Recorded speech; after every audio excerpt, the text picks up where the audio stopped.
À l'âge de 58 ans, Caroline Margiridon a enfin brisé le silence et a révélé au monde une vérité intime qu'elle avait longtemps cachée. Depuis des années, elle naviguait dans un tourbillon de jugements, d'attentes et de dissimulation, cherchant à comprendre elle-même ce qui semblait trop complexe pour être mis en lumière. Mais aujourd'hui, Caroline fait face à la réalité de son cœur, de ses désirs, et elle le fait avec une audace et une grandeur qui ne peuvent qu'être saluées. Dans un monde où les étiquettes semblent souvent être imposées à ceux qui cherchent simplement à être eux-mêmes, Caroline a choisi de se libérer des chaînes de l'incertitude. Elle a enfin avoué ce qu'elle avait gardé au fond d'elle. Elle aime les femmes. Et quelle déclaration! Ce n'est pas seulement un aveu personnel, c'est un acte de rébellion contre la pression sociale, une révolution douce mais puissante. Caroline Margiridon, l'icône que le public connaît sous la lumière des caméras, a fait tomber les murs qui l'avaient reprotégée. Elle a exposé son âme avec une sincérité désarmante et un courage qui force l'admiration. Celle qui a illuminé nos écrans avec sa personnalité forte, son esprit affûté et son regard perçant, nous livre aujourd'hui une facette encore plus humaine d'elle-même, un aspect de son être que beaucoup ignoraient ou qu'ils ne comprenaient pas. Loin d'être un simple secret dévoilé, son geste est une déclaration de puissance. Caroline n'a pas seulement avoué sa vérité, elle l'a embrassée pleinement, avec toute la dignité et la beauté d'une personne qui connaît sa place dans le monde et qui, en la trouvant, invite chacun à réfléchir sur ce qui le rend unique. Le chemin vers cette acceptation de soi n'a pas été facile. Elle n'a pas manqué de luttes intérieures, de moments où les attentes des autres pesaient lourdement sur ses épaules. Mais comme une guerrière, elle a traversé ces épreuves, prouvant que l'amour ne suit pas de règles. L'amour est un souffle, un battement de cœur, un éclat d'étreinte qui ne se limite pas à des normes étroites. Caroline Margiridon est le symbole même de cette liberté d'être, de cette authenticité que tant de personnes, dans le monde entier, recherchent encore. En choisissant d'assumer sa préférence pour les femmes, elle nous rappelle à tous qu'il n'y a pas de place pour la honte dans le voyage vers l'épanouissement personnel. À ceux qui auraient pu juger et qui auraient pu se cacher derrière des critiques faciles ou des stéréotypes obsolètes, Caroline répond avec la grâce d'une femme qui n'a rien à prouver à personne. Elle incarne une forme de noblesse rare, celle qui se déploie dans le courage d'être soi-même, sans compromis, sans peur. Son amour pour les femmes est une force, un hymne à la liberté de l'être, à la beauté de l'âme humaine dans toute sa diversité. Elle ne cherche pas à rentrer dans un moule. Elle brise les frontières et ouvre la voie à d'autres, ceux qui pourraient encore hésiter par peur du regard des autres. Caroline Margiridon, à travers son parcours, devient bien plus qu'une simple personnalité médiatique. Elle devient un phare pour ceux qui, comme elle, doivent un jour se confronter à leur vérité la plus intime. Sa déclaration est un appel à l'acceptation, à la compréhension, à la tolérance. Elle nous invite tous à réfléchir sur ce que nous sommes vraiment, au-delà des étiquettes sociales, des conventions et des jugements extérieurs. En assumant pleinement qui elle est, Caroline fait naître une nouvelle ère de liberté. Elle nous montre que l'amour n'a pas de frontières, qu'il est inaltérable et pur dans sa forme la plus authentique. Et dans cette vérité, Caroline Margiridon s'élève, non seulement comme une femme qui s'assume, mais comme un modèle de dignité, de force et de respect. À travers ses mots et son geste, elle nous inspire tous à libérer nos propres vérités et à vivre sans honte. Son courage est une lumière dans un monde souvent en proie à l'obscurité des tabous. Elle est l'incarnation de la beauté humaine dans toute sa splendeur, et pour cela, elle mérite d'être célébrée comme l'héroïne qu'elle est. Sa vie a été marquée par des douleurs cachées, des secrets enfouis et des luttes intérieures. Ces révélations récentes ont permis au public de découvrir une facette plus intime de sa personnalité, notamment son amour pour les femmes, qu'elle a enfin accepté et exprimé publiquement. Cependant, au-delà de cette confession, c'est un récit de souffrance profonde qu'elle partage aujourd'hui, notamment sur sa famille, sa santé et son enfance marquée par la tristesse. Caroline a souvent parlé des difficultés qu'elle a rencontrées au sein de sa famille. En grandissant, elle a dû faire face à une absence affective et à des relations compliquées avec certains membres de sa famille. Son enfance n'a pas été celle d'une petite fille comblée d'amour et d'attention. Bien au contraire, elle a vécu dans un environnement où les liens familiaux étaient fragiles, voire inexistants. La chaleur et la complicité que l'on pourrait espérer dans une famille semblaient souvent hors de portée.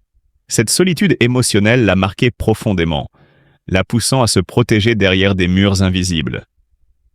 À cela s'ajoutent les souffrances liées à sa santé. Bien que Caroline Margiridon soit connue pour sa personnalité vive et ses apparitions médiatiques, peu de gens savent à quel point sa santé a été fragile pendant de nombreuses années. Des problèmes physiques qu'elle n'a jamais vraiment voulu exposer au grand public ont été une source constante d'inquiétude. La douleur physique, associée à la charge émotionnelle de son enfance, a laissé une empreinte indélébile sur son bien-être général. L'une des plus grandes épreuves de sa vie a été d'accepter cette fragilité et de devoir jongler entre sa carrière publique et ses défis personnels. Ce qui a été le plus difficile à vivre pour Caroline, c'est sans doute le poids de ses propres révélations intérieures, en particulier son amour pour les femmes. Bien qu'elle ait porté ce secret pendant des décennies, la pression de rester fidèle à une image publique qu'elle n'avait jamais choisie a été accablante. À 58 ans, après des années de silence, elle a décidé de libérer sa vérité et de se permettre d'embrasser son identité pleinement, ce qui est un acte de courage, mais aussi de guérison. Les années de silence ont nourri une forme de tristesse profonde en elle. La peur du jugement, le poids des attentes sociales et la lutte contre ses propres doutes ont accompagné son parcours. La société, parfois impitoyable envers ceux qui déviennent de la norme, n'a pas facilité son chemin.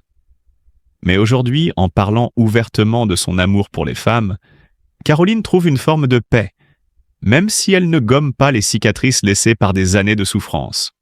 Ce cheminement vers l'acceptation de soi est une source de force, mais aussi un témoignage poignant de la complexité des émotions humaines et de la difficulté d'être soi dans un monde souvent peu compréhensif.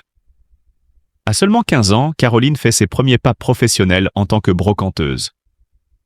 Cette entrée précoce dans le milieu témoigne de sa détermination et de sa maturité exceptionnelle. Rapidement, elle se distingue par son œil aiguisé et sa capacité à dénicher des trésors cachés, ce qui lui vaut une réputation grandissante parmi les collectionneurs et les amateurs d'art. Sa carrière prend un tournant décisif lorsqu'elle rejoint l'équipe de l'émission Affaires conclues sur France 2. En tant qu'acheteuse, Caroline séduit le public par son charisme, son expertise et son franc-parler. Chaque apparition est une masterclass où elle partage son savoir avec passion, éduquant et divertissant simultanément les téléspectateurs. Son enthousiasme contagieux et sa personnalité pétillante font d'elle une figure incontournable de l'émission. Parallèlement à sa carrière télévisuelle, Caroline est une entrepreneuse accomplie. Elle gère avec brio son propre stand aux puces de Saint-Ouen, le plus grand marché d'antiquités au monde. Son espace est un reflet de son éclectisme et de son goût raffiné, attirant une clientèle variée, des amateurs éclairés aux décorateurs en quête de pièces uniques. Mais au-delà de sa carrière florissante, c'est la résilience et la polyvalence de Caroline qui impressionnent le plus. Mère dévouée de 2 enfants, elle parvient à jongler entre sa vie professionnelle exigeante et sa vie personnelle avec une aisance déconcertante. Son parcours est jalonné de défis qu'elle a su relever avec courage et détermination, faisant d'elle une source d'inspiration pour beaucoup. En somme, Caroline Margiridon incarne l'excellence dans le domaine des antiquités. Son parcours, marqué par la passion, le travail acharné et une soif insatiable de découverte, est un témoignage vibrant de ce que l'on peut accomplir avec dévouement et amour pour son métier. Elle continue d'émerveiller et d'inspirer, prouvant que le passé, lorsqu'il est entre de bonnes mains, peut illuminer le présent et l'avenir. Cette révélation, bien que personnelle, mérite d'être accueillie avec amour, respect et compréhension. L'amour ne connaît ni âge, ni genre, ni frontières. Chacun a le droit de vivre pleinement et librement ses sentiments, sans peur du jugement ou du rejet. Soutenons Caroline et toutes les personnes qui osent affirmer leur véritable identité. L'acceptation et la bienveillance sont les clés d'une société plus juste et harmonieuse. Aimons sans discrimination, respectons les choix de chacun et célébrons la diversité sous toutes ses formes. Caroline n'est pas seule. Elle représente tant d'autres qui attendent encore le moment de s'exprimer librement. Soyons unis dans la tolérance et l'amour. Car au fond, ce qui compte vraiment, c'est d'être heureux et de rendre les autres heureux à travers l'Authentics. Un chef de service juridique académique, malgré la récurrence d'accidents scolaires, peu de condamnations. Merci beaucoup Raphaël, on se retrouve donc pour le prochain numéro. On va parler maintenant, Jean-Marc Sarfati, de la formation des professeurs et des cadres. Comment sont formés tout simplement les différentes personnes qui travaillent autour de l'éducation physique et sportive? La question est très intéressante, elle est dans l'actualité de manière encore plus prégnante.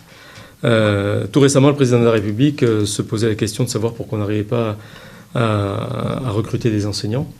Et il évoquait certainement l'absence de sensibilisation à la mission de service public que rend l'enseignant dans la République, en se disant mais il faudrait un parcours qui débute dès le post-bac.